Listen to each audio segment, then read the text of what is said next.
ಆಗಿದೆ ಸರ್? ಬಹುತೇಕ ವಾತಾವರಣ ಬಿಜಾಪುರ ಜಿಲ್ಲೆ ಜನ ಕಾಂಗ್ರೆಸ್ ಪರವಾದಂಥ ಒಂದು ವಾತಾವರಣ ಈಗಾಗಲೇ ನಿರ್ಮಾಣ ಆಗಿದೆ. ಇವತ್ತು ಅಧಿಕೃತವಾಗಿ ಕಾಂಗ್ರೆಸ್ ಪಕ್ಷದ ಅಭ್ಯರ್ಥಿ ಪ್ರೊಫೆಸರ್ ರಾಜು ಅಲ್ಗೂರು ಅವರು ನಾಮಪತ್ರವನ್ನು ಸಲ್ಲಿಸ್ತಾ ಇದ್ದಾರೆ.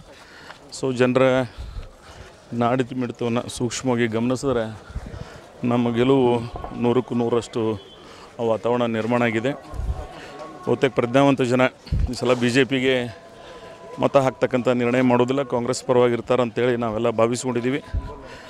ವಿಶೇಷವಾಗಿ ಈ ಸಂಸದರು 6 ಸಲ ಆದರೂ ಸಹಿತ ಅದಕ್ಕೆ ಅವರು ನ್ಯಾಯವನ್ನು ಒದಗಿಸಿಲ್ಲ. ಅದರಲ್ಲಿ ವಿಶೇಷವಾಗಿ ಈ ಜಿಲ್ಲೆ ಯಾವುದೂ ಸಹಿತ ಜನಪರವಾದಂಥ ಗುರುತು ಶಾಶ್ವತವಾಗಿ ಉಳಿತಕ್ಕಂಥ ಯಾವುದೇ ಕಾರ್ಯಗಳು ಅವ್ರು ಮಾಡಿಲ್ಲ. ಬಹುತೇಕ ಈ ಸಲ ಅವರ ಸೋಲು ಕಟ್ಟಿಟ್ಟು ಬುದ್ಧಿ ಅಂತೇಳಿ ನಾವೆಲ್ಲ ಭಾವಿಸ್ಕೊಂಡಿದ್ದೀವಿ.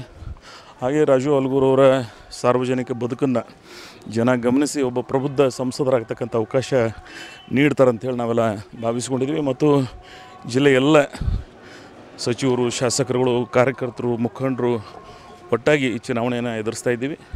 ಇದು ರಾಜು ಅಲ್ಗೂರು ಅವ್ರ ಚುನಾವಣೆ ಅಲ್ಲ, ನಮ್ಮೆಲ್ಲರ ಚುನಾವಣೆ ಅಂತೇಳಿ ಭಾವಿಸ್ಕೊಂಡು ಈ ಹೋರಾಟಕ್ಕೆ ಇಳಿದಿದ್ದೀವಿ, ಧುಮುಕಿದ್ದೀವಿ. ಬಹುತೇಕ ಈ ಜಿಲ್ಲೆಯ ಜನ ಮೇ 7ನೇ ತಾರೀಕಿನ ದಿವಸ ಭಾಳ ದೊಡ್ಡ ಪ್ರಮಾಣದಲ್ಲಿ ಕಾಂಗ್ರೆಸ್ಗೆ ಆಶೀರ್ವಾದವನ್ನು ಮಾಡುವ ಮುಖಾಂತರ ಜೂನ್ 4ನೇ ತಾರೀಕಿನ ದಿವಸ ಇವತ್ತು ಯಾವ ರೀತಿ ಕೂಡಿದೆ ಅದೇ ರೀತಿ ಒಂದು ವಿಜಯೋತ್ಸವ ಬಿಜಾಪುರದಲ್ಲಿ ಆಗ್ತದೆ ಅಂಥೇಳಿ ನಮ್ಮೆಲ್ಲರ ವಿಶ್ವಾಸ.